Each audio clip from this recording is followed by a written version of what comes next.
감사합니다. 오랫동안 너무 좋은 말씀들을 들으셨는데 이제 제가 맨 마지막인데요. 감동을 줄지 모르겠네요. 앞에 감동 다 받아가지고. 이 감동도 총량이라는 게 있거든요. 속에. 써버리면 이제 더 쓸 게 없어요. 어쨌든 제가 또 맡은 것을 최선을 다해서 함께 나누도록 하겠습니다. 지금은 관광지에 가면 이렇게 사진을 많이 찍잖아요. 사람들 다 찍잖아요. 근데 옛날에는 이런 디지털 카메라가 아니라 그 필름 카메라였어요. 그 필름 카메라를 이제 사진을 보기 위해서는 현상이라는 과정을 거치죠. 그때 필름을 빼서 암실에서 반드시 작업을 해야 되거든요. 다른 빛이 필름에 들어가면 다 버립니다. 그래서 암실에서 하고 사진을 보기 위해서 인화지에 또 옮겨야 돼요. 그 인화지에 옮길 때는 반드시 필름을 통해서만 빛이 비춰져야 돼요. 그것도 암실에서 해야 됩니다. 내 빛이 거기에 포함되면은 사진은 다 버리게 되는 거예요. 저는 우리가 성경을 보고 해석하면서 내 빛이 거기에 들어가면 안 된다. 원래 하나님이 빛 비추신 그 빛이 현상되고 인화되어야 올바르게 사진을 볼 수가 있다고 생각합니다. 그래서 가능하면 내 빛은 빼고 어떻게 하든지 성경에 들어있는 빛을 은연하지 어떻게 옮길 것인가 하는 것이 설교자들의 고민이 돼야 되고 선교사들의 고민이 돼야 되지 않는가 이런 생각을 한번 해봅니다. 그래서 저는 이 성경 모두를 프레스에다 넣고 꽉 짜내면 예수는 그리스도다. 그 한 단어가 나오지 않겠나. 저는 그렇게 생각을 합니다. 성경에 무수한 사건들이 있고 무수한 역사들이 있고 오늘 우리가 지금 룻기 세미나 하고 있는데 룻기에서도 엄청난 사건들이 있어요. 그러나 그 사건들을 다 모아서 꽉 짜면 뭐가 나오겠는가? 예수는 그리스도다. 다시 말하면 복음이 나온다. 하나님의 의도가 나온다. 저는 이렇게 생각을 한번 해봅니다. 룻기를 보면은 룻기보다는 보아스서 이렇게 해야 좀 더 어울리지 않을까 이런 생각을 해봅니다. 보아스서가 좀 낫지 않아요? 듣기? 룻은 이방 여인입니다. 근데 여자의 이름으로 그것도 이방 여인의 이름으로 성경책의 이름이 된 것은 유일하게 룻기입니다. 한 권 딱 있어요. 그런데 그 이방인의 이름으로 된 유일한 성경을 그 룻기가 쓰여진 배경인 이 보아스의 뜰에서 세미나를 하고 듣는다. 축복이라고 생각합니다. 아마 세계 역사의 처음이지 않나. 아무도 안 했잖아요, 여기서. 그죠? 룻기의 땅에서 룻기를 세미나 한 적이 없어요. 여러분은 역사의 현장에 지금 한 페이지를 장식하고 있는 겁니다. 이건 농담 같지만 진짜입니다. 룻기를 보면서 룻기는 사사기를 바로 뒤에 있잖아요. 우리 사사기 때 설명을 하지 않습니까? 룻기의 배경은 그 앞에 말하는 사사기 시대라고 말할 수 있죠. 그 사사기 보면 그때 이스라엘에 왕이 없으면 사람이 제각기 좋은 소견대로 행했다. 이게 좋은 소경이라는 거면 자기 개인적인 생각, 자기 뜻대로, 다시 말하면 자기한테 손해되는 건 안 하고 이익되는 것만 추구했던 게 바로 사사시대들이었습니다. 그래서 얼마나 사사시대를 암흑기라고도 부릅니다. 아주 고통스러운 시간이 사사기였죠. 백성들한테. 모두가 자기 생각에 좋을 대로 행동해버리는 암흑시대요, 무법천지시대였습니다. 가나안 땅의 원주민들의 타락한 우상과 종교와 문화, 특히 바알 숭배 이런 게 들어왔습니다. 이방 족속과 혼인하고 이방인들의 타락한 생활 습관들이 흡수되었습니다. 여호와 신앙은 상실되고 삶의 모든 영역에서 하나님 없는 절망적 시간을 보냅니다. 자신들의 보호자이신 하나님을 떠난 이스라엘의 고통의 세월이 바로 사사시대였습니다. 따라서 340년간의 사사시대 중에서 약 100년간은 외세의 침략과 압제에 시달리는 비극을 겪었습니다. 이스라엘 백성들이 그 고난의 40년 광야를 지나서 이스라엘 가나안 땅에 들어오면 자 이제는 고통 끝 행복 시작 이럴 줄 알았는데 오히려 또 다른 고통이 시작되는 것. 이것이 바로 룻기의 정치적 배경이 됩니다. 두 번째로 경제 문제를 한번 보겠습니다. 살기 힘들어서 모압 땅으로 엘리멜렉이 갑니다. 이방 땅인 줄 알면서도 갔어요. 가족을 데리고 생계를 위해서 떠나야만 했습니다. 저는 그래서 그 사람들을 생계형 이민자다, 저는 그렇게 봅니다. 그 사사기 시대의 정치 지도자의 타락으로 인한 하나님의 징계는 고스란히 하나님의 일반 백성의 몫이 돼버립니다. 하나님의 징계가 와도 그 지도자들 잘 나갔던 사람들은 별로 어렵지 않아요. 다 숨겨놓고 이런 거 있으니까. 왕이 가뭄 둔다고 어렵습니까? 왕이 밥상에 지장 받습니까? 다 먹어요. 여러분, 시골 할아버지 한 사람이 타락한다고 나라가 망합니까? 새벽에 박수 줍는 할머니가 타락한다고 하나님이 그 나라를 징벌하지는 않습니다. 문제는 지도자입니다. 사사시대 그들의 타락으로 인해서 하나님의 진노가 그 나라에 오고 나라가 망하고, 구약 전체를 보면 사사들, 왕들, 지도자들의 문제로 나라가 망하는 거였어요. 타락하는 일이 일어나면 선지자들도 얼마나 많이 타락했습니까? 우리가 옛날에 어떤 광고 카피가 있었잖아요. 바보야, 문제는 백성의 개인 신앙이 아니고 지도자들의 타락이야 라고 말해줘야 돼요. 목사들도 지도자들입니다. 나라 왕도, 지금 대통령도 다 지도자들입니다. 목사가 타락할 때 교회가 망하는 거지, 새로운 평신도 한 명이 타락해갖고 교회가 망합니다. 절대로 분열도 안 일어납니다. 그래서 책임이 누구에게 있느냐? 저는 지도자들에게 있다고 봅니다. 나라도 마찬가지고 교회도 마찬가지고. 근데 오늘 설교를 들어보면 지도자들의 문제는 거의 지적하지 않습니다. 성도들이 이래야 된다, 저래야 된다, 기도 많이 하세요, 막 이런 거를 참 많이 해요. 그러나 핵심은 거기 있지 않다라고 하는 것을 생각을 해봅니다. 성경 해석할 때 신학의 덕목으로만 해석을 해. 신학의 덕목.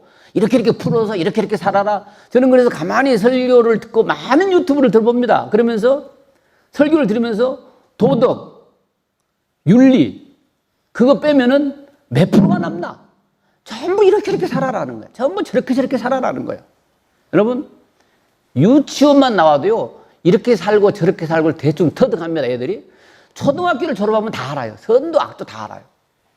우리는 뭘 가르쳐야 되는가? 하나님의 말씀을 통해서, 하나님의 빛 주심을 통해서 우리가 깨닫고 삶이 변화돼야 된다. 제가 친한 어떤 목사님이 유명한 집회를 갔다 오셨어요. 가지고 휙 하니까 10m 나가 떨어졌대요. 그래가지고 막 그 얘기를 해요. 어떤 분은 막 향기를 맡았대요. 그래서 제가 그랬어요. 목사님, 10m를 뒤로 나가 떨어졌는데 그 후에 인격이 변화되던가요? 삶이 변화되던가요? 목사님이 한자 심각하겠다고. 안 그랬대. 그냥 체험만 한 거야. 여러분, 천장을 뚫고 길이길이 뛰고 그게 중요한 게 아니라는 거예요. 아까 우리 목사님 말씀처럼 하나님이란 말은 언급하지 않아도 하나님 사람답게 살아가는 거예요. 제가 살던 워싱턴에 어떤 사람이 말만 끝나면 하나님이야. 하나님의 영광을 위해 살고 이 사업도 하나님이야. 하여간 말끝마다 하나님 달고 사는데 우리 동네에서 제일 욕을 많이 얻어먹어요. 진짜요. 또 혹시 그분이 또 이거 유튜브 보면 큰일 나는데. 우리 한번 생각을 해봐야 돼. 한번 생각. 그래서 큰 그림을 저는 봐야 된다 이런 생각을 한번 해보면서요. 나오미가 두 며느리들에게 이렇게 말합니다. 나를 떠나서 친정으로 가서 각자 살 길을 찾으라. 저는 여기서부터 나오미의 인간적 고뇌를 살펴봅니다. 나오미는 걱정했을 것입니다. 나 혼자 고향 땅으로 돌아가면 내 입 하나 부지하는 데는 문제가 없겠는데 이 두 부자들은 어찌 이 두 며느리들은 어찌 그 사람들로 보면 이방 땅이잖아요. 어떻게 저기 살겠는가? 이 두 며느리는 민족도 다르고 섬기는 신도 달랐는데 이들을 데리고 더더욱 아들도 없고 그 베들레헴으로 가면 과연 종교와 민족이 다른 이들을 받아들여 줄 것인가? 또 어떻게 살아갈 것인가? 걱정을 하지 않을 수가 없었습니다. 저 같아도 여러분도 걱정하지 않겠어요? 저도 걱정했어요. 여러분, 남의 집에 가서 내가 혼자서 하룻밤 신세 짓는 건 좀 괜찮아요. 세 사람이 가서 나름 하룻밤 신세 짓, 그건 되게 미안하잖아요. 제가 이렇게 생각하는 근거가 있습니다. 1장 7절로 8절을 보면은 이제 나오미가 유대 땅으로 돌아가려고 생각을 합니다. 그리고 뭐라 그러냐면 한참 길을 가다가 두 며느리한테 야, 친정으로 가라 이렇게 말합니다. 여러분, 이사하기 전에 얘기를 해야지. 모압을 떠나기 전에 얘기해야 되는 거 아니에요? 생각해보세요. 안 그렇습니까? 이삿짐 다 싸놓고 그때 뭐 이삿짐 트럭이 있어요? 그냥 지고 메고 들고 새 과부가 그렇게 하지 않겠어요? 아들도 없고 힘쓸 사람도 없고. 그거 모압 땅이 100km입니다. 100km. 거기 저도 한 시간만 걸어, 여기 사막에 한 시간만 가, 헥헥거려가지고 못 걷겠더라. 목사님 그만 갑시다. 근데 좀 앉았다 갑시다. 이렇게 했어요. 그런데 그게 3일, 4일 거리를 이삿짐 보따리 싸들고, 그때 뭐 현금이 있어요? 캐시가 있어요? 뭐 카드가 있어요? 없잖아요, 그런 거. 그냥 물건 그대로 싣고 와요. 그런데 모압 땅을 들어 한참 출발하고 오다가 그 말을 하는 거예요. 두 며느리한테 집으로 가자, 너희들. 오면서 생각을 했을 거야. 뼈약빛에서 걸어가면서, 야, 이것들 데리고 내가 어떻게 사노? 안 생각했겠습니까? 생각했지 않겠습니까? 부자라면 낙이라도 타고 가지만 낙이도 없고, 좀 먹고 살기 힘들어서 고향 떠났다가 또 먹고 살기 위해서 모압 땅을 또 다시 떠나서 이제 가는 거예요. 거기서 살 때도 힘들었고, 모압 땅도 힘들고, 그러니까 다시 고향에는 소식이 들려와요. 여호와께서 이제 거기는 곡식을 주셨다. 거기 어디고 베들레헴이잖아요. 베들레헴이 떡집이라고 여러분 아시잖아요. 떡집에 떡이 떨어져 버린 거야. 그러니까 떠나는 거예요. 그랬다가 떡집에 떡이 다시 들어왔대. 그 말 듣고 떡집으로 오는 거예요, 지금. 그 소식 들었잖아요. 베들레헴에는 하나님께서 축복하신 걸 들었어요. 이제 고향으로 찾아갑니다. 그 먼 길을 다시 돌아옵니다. 그래서 그때 이제 자부들에게 이야기를 그렇게 했던 거죠. 돌아가라. 참 미리 좀 했더라면 또 어떻게 했을까? 며느리들이 어떻게 받아들였을지 또 저도 모르겠어요. 한참 오다가. 자, 여기서 저는 나오미의 인간적 고뇌는 계속되었다. 저는 이렇게 생각을 해봅니다. 왜냐하면 또 한 가지가 있죠. 모압의 법에는 이스라엘 민족을 받아주지 말아라. 그런 법은 없어요. 그런데 이스라엘 법에는 신명기 23장 2절에 영원히 여호와의 총회에 들어오지 못한다. 하나님 말씀이 그랬잖아요. 모압 사람들은. 엄격해요, 이 이스라엘이. 근데 도대체 이 두 며느리를 데리고 가면 어떻게 되겠는가? 생각을 또 안 해서 볼 수가 없는 거죠. 저는 나오미의 남편의 이름이 엘리멜렉인 점을 보면 그 신앙이 깊었다고 봅니다. 애들 이름 줄 때 그냥 짓습니까? 엘리멜렉, 여호와의 나라의 왕이라 이런 이름을 지어줄 때는요, 그 아들이 좀 눈망울도 빠릿빠릿하고, 뭔가 이렇게 빠릿빠릿하고, 뭔가, 이게 눈빛이 살아있을 때 그런 이름을 지어주지, 흐리멍텅하면 이름도 흐리멍텅하게 져버려요. 그렇잖아요. 성경에 많은 이름 나오잖아요. 근데 엘리멜렉은 참 저는 믿음 있는 사람이었다. 이렇게 생각을 합니다. 근데 어떤 사람들은 엘리멜렉을 소극적으로만 생각해요. 엘리멜렉이 하나님께 묻지도 않고 기도도 하지 않고 그냥 모압으로 가버렸다. 모압은 이방 땅이었다. 왜 글로 가냐? 이렇게 생각하더라고요. 근데 저는 좀 생각을 달리 해봤습니다. 왜? 먹고 살기 힘들어서 모압으로 간 거는 엘리멜렉 잘못이 아니에요. 정치 지도자들이 잘못해가지고 하나님의 징벌이 왔고 그것 때문에 떠나갈 수밖에 없었어요. 저도 미국으로 이민 가서 한 30년 살았는데요. 저는 뭐 생계형 이민은 아니었고 목회 자리가 있어서 거기 목회하다 보니까 이제 이렇게 세월이 지났습니다. 그래서 저는 엘리멜렉을 소극적으로 해석하는 데는 저는 동의하지 않습니다. 그렇다면 왜 제가 그런 소극적으로 해석하지 않느냐? 요셉이 애굽으로 간 게 타락입니까? 애굽이 세상의 상징이잖아요. 가나안의 흉년이 들어서 애굽으로 간 아브라함이 타락인가요? 아기 예수님이 헤롯의 칼날을 피해서 애굽으로 피난 간 게 타락인가요? 아니에요. 세상이 그렇게 만만한 게 아니다. 저는 그렇게 생각을 합니다. 우리도 지금 현재 어디 살고 있어요? 천국 삽니까? 세상 살고 있어요. 세상 안에서. 그래서 세상 안에서 사는 하나님의 사람들이 어떻게 살아야 되는가? 이런 것을 고민을 한번 해볼 필요가 있다. 저는 또 이렇게 생각을 해봅니다. 그래서 저는 좀 엘리멜렉을 복구를 좀 시켜줘야 되겠다. 저는 그렇게 생각을 합니다. 엘리멜렉을 오해하면 안 되겠다. 모압으로 떠난 그거 하나 가지고 막 믿음이 없고 기도하지 않고 이래서 막 그랬다 그러는데 저는 거기에 동의하기보다는 엘리멜렉은 다 거기 갈 때도 하나님의 큰 계획이 있잖아요. 엘리멜렉이 거기 안 갔더라면요, 룻을 어떻게 얻어요? 룻이 없었으면 보아스를 어떻게 또 얻었습니까? 보아스와 룻이 없으면 어떻게 그리스도가 또 나와요? 그러니까 거기 가게 된 과정이 모든 게 합력해서 선을 이룬 것처럼 모압 땅에 간 엘리멜렉의 실패, 죽었으니까 실패했죠. 두 아들을 잃어버린 그것까지도 하나님은 쓰셔서 사용하셔서 나중에 이 다윗의 자손을 이 땅에 오게 하고, 그 다윗을 오게 하고, 다윗의 그 다음에 후손으로 온 예수 그리스도를 이 땅에 오게 하기 위해서 하나님은 그 일들을 계획하고 섭리를 하셨지 않겠나, 저는 그렇게 생각을 해봅니다. 그 시대와 문화가 또 여기 배어 있는데요. 구약 시대, 사사 시대 뭐 여권 가지고 살았습니까? 모압 땅에 갈 때 비자 받아서 간 거 아니잖아요. 그때는 오히려 자유롭게 다녔는데 지금은 여기만 건너가려면 비자 있어야 되고 비자 없어도 못 있고, 우리 참 복잡하잖아요.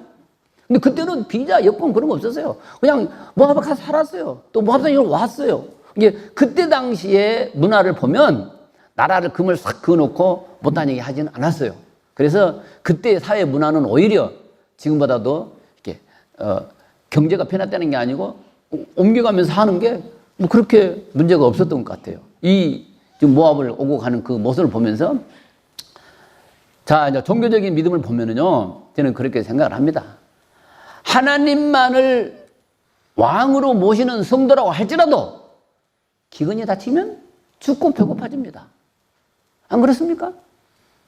구약의 기근이나 흉년은 누구의 잘못으로 옵니까? 양치는 목동이 잘못해서 옵니까? 뭐 부부싸움 하면 기근이 옵니까? 아니에요. 지도자들. 그래서 지도자가 될 사람들은 책임도 크고, 지도자가 될 사람들은 막중한 어깨의 짐이 무거워지게 되는 겁니다. 구약 시대부터 말라기까지 누구의 잘못으로 나라의 흥망성쇠가 거듭됐습니까? 그것은 지도자들의 문제였습니다. 그래서 지도자가 된, 우리도 자기 소그룹에 다 지도자들이잖아요. 지도자가 굉장히 중요하다, 저는 그렇게 생각을 해봅니다. 나오미는 두 며느리를 데리고 오다가 오르바는 가라 가니까 갔어요. 오르바가 거역했어요? 순종했어요. 순종. 오르바도 순종한 거예요. 뭐 오르바는 나오미를 떠나버려서 그렇게 말하면 안 되겠다. 설교할 때도 아니 어머니가 가라 그러니까 아멘 하고 갔어요. 그것도 잘못한 게 아니에요. 너는 왜 잘못 안 했느냐? 두 며느리가 같이 따라왔더라면 보아스 하나 놓고 정탈전을 벌이지 않겠어요? 그러니까 다 섭리에 의해서 간 거야, 하나는. 그리고 룻만 온 거예요. 룻은 결단을 한 거예요. 나는 안 가겠다. 룻의 결단을 보면은요, 그렇게 하잖아요. 어머니의 백성이 나의 백성이 되고, 어느 어머님의 신이 나의 신이 되고, 그 말 속은 굉장히 중요한 뜻이 담겨져 있다고 저는 생각해요. 뭐냐? 이제 내 신 버리고 어머니 신을 맞아들이겠다는 거잖아요. 이제 내 백성 버리고 어머니의 백성을 맞이하겠다. 그거 아닙니까? 누가 생각나세요? 룻의 엄마가 그랬거든요. 룻의 엄마. 아니, 보아스의 엄마가 누구예요? 보아스의 엄마가 기생라합이잖아요. 기생라합이 자기 민족과 종교를 배신하고 살렘을 도왔잖아요. 그래서 기생라합이 구원받은 거 아니에요? 그러니까 보아스가 룻을 받아들일 때 뭐라 그랬냐? 내가 너희 엄마에게 한 행실을 다 들었다. 네가 말한 거 다 들었다 그래. 그러니까 룻이 한 행동을 보면 누가 생각나세요? 우리 엄마도 그랬지. 이 생각나는 거야. 이 보아스의 엄마는요, 보아스가 노총각이었거든요. 성경에 노총각이라 안 써졌지만 제가 추론해 보건데 틀림없이 노총각이에요. 왜 노총각이냐면요, 그 보아스를 소녀들을 딸이라고 표현합니다. 자기가 나이가 비슷한 사람 딸이라고 표현해요. 그러니까 한참 어렸다고 볼 수 있어요. 그리고 룻은 결혼한 지 몇 년 안 돼요. 모압 땅에 가서 10년 살다 왔는데요. 결혼하면은 보통 건강한 여자는 1년이면은 아기를 낳습니다. 조금 늦어도 2년이면 아기를 낳는 게 자연적인 이치입니다. 그렇잖아요. 왜 그러면 룻이 건강했느냐? 저는 이제 한의사적인 관점에서 보면, 보아스하고 시집가고 금방 아기 낳았잖아요. 그러니까 그 전에도 금방 아기 낳을 수 있었는데 결혼 생활이 짧아가지고 죽는 바람에 그게 됐어요. 합리적인 추론이잖아요. 저는 이 보아스와 그 나오미 또 그 사건에 나온 사람들을 보면서 나오미를 보면 참 마음이 기뻐요. 굉장히 힘이 돼요. 왜 그러냐? 여러분, 우리는요 살면서 아이고 우리 남편은 암으로 작년에 죽었어요. 아들 둘이 있는데 손주들도 없고 아들 둘이 차 타고 가다가 교통사고로 한 번에 죽어버렸어요. 그러면 그 사람은 뭐라 그래? 세상에서 저주받은 사람이라 그래. 벌받은 사람이라고 그래요. 교회에서도 그런 사건이 나면 손가락질 받아요. 기도 안 해서 그래. 이 손가락질 받아요. 나오미가 그렇습니까? 아니에요. 어떤 사람은 우리 남편은 이번에 장관으로 탁 올라갔고 나는 강남에 아파트 2채 사놨는데 3채로 불어났고 사업은 잘 되고 아들 하나는 검사고 아들 하나는 판사고 그러면 그건 축복받은 사람이에요. 세상에서. 그렇잖아요. 교회에서도 그런 간증에 나는 기도해가지고 사업이 잘 됐습니다. 나는 기도해가지고 아파트를 사놨는데 팍 올라버렸습니다. 내 아들은 이번에 참 승진해가지고 검사장이 됐어요. 할렐루야 아멘 박수 쳐요. 그런데 우리 두 아들이 교통사고로 죽어버렸어요. 우리 남편은 암으로 죽어버렸어요. 그러면 아이고 기도를 얼마나 안 했길래 저래요. 얼마나 하나님한테 벌을 받았어. 이렇게 말은 안 해도 그런 시각으로 봐요. 그래서 잘된 것만 막 자랑하는 거예요. 아들 자랑하고 마누라 자랑하고. 저는 자랑할 게 예수밖에 없습니다. 아들 잘된 것도 딸 잘된 것도 없고 그냥 자랑할 거 예수 하나. 할렐루야.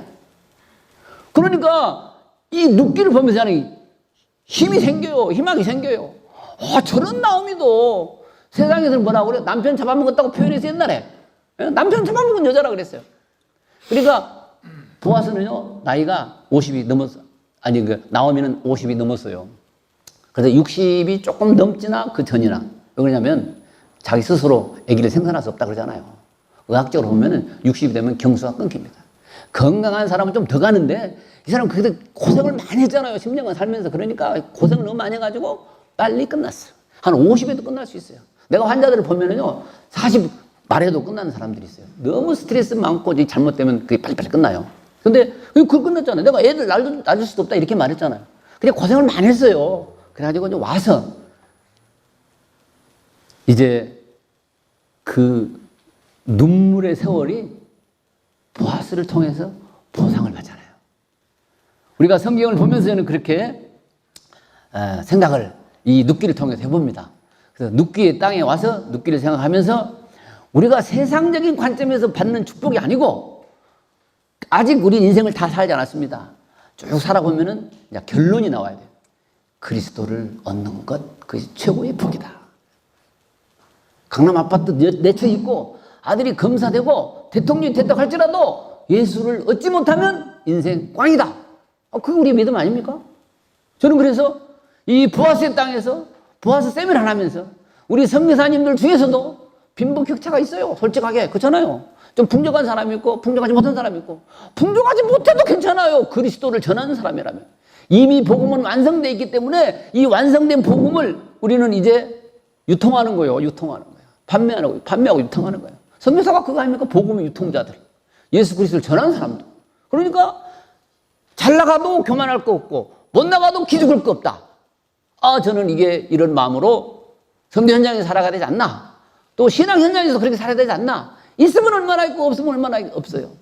다 이퀄하면은 예수 그리스도로 귀결되기 때문에 우리가 예수님을 사랑하고 예수님을 마음에 품고 다 우리는 보아스한테 시집간 사람들이에요. 아멘? 우리는 보아스한테 시집간 사람들이에요. 예수 그리스도를 힘으로 믿는 사람들이에요. 그래서 우리는 이제 보아스를 얻었기 때문에 과거야. 과거를 묻지 마세요. 미래만 우리한테 있는 거다. 저는 그렇게 믿습니다. 그래서 오늘 이 보아스의 뜰에서 룻기 세미나를 열어주신 강태현 목사님께도 감사를 드리고 저는 막 그냥 목사로서 저도 한평생 저 77년도에 신학교 갔어요. 중간에 가는 고등학교 졸업하자마자 신학교 가가지고 오늘날까지 예수 믿고 살아왔는데 저는 그냥 설교자로 살았지 이렇게 학자나 이렇게 이 두 분 학자로 살아시고 훌륭하신 분들 저는 그냥 이렇게 영성적인 면에서 우리 삶에 적용하면서 학구적인 거는 저는 없으니까 그냥 이 말씀에 그냥 제가 받은 은혜를 이렇게 환자들 진료하면서 틈틈이 눕기 보면서 좀 제가 은혜 받은 것들을 이렇게 함께 나눴습니다. 예, 룻기의 땅에서 룻기를 이렇게 말할 수 있다는 게 얼마나 큰 축복인지 모르겠습니다. 어려운 시간에도 이렇게 와주신 우리 선교사님들 다들 귀하신 시간들인데 와주셔서 너무너무 감사합니다.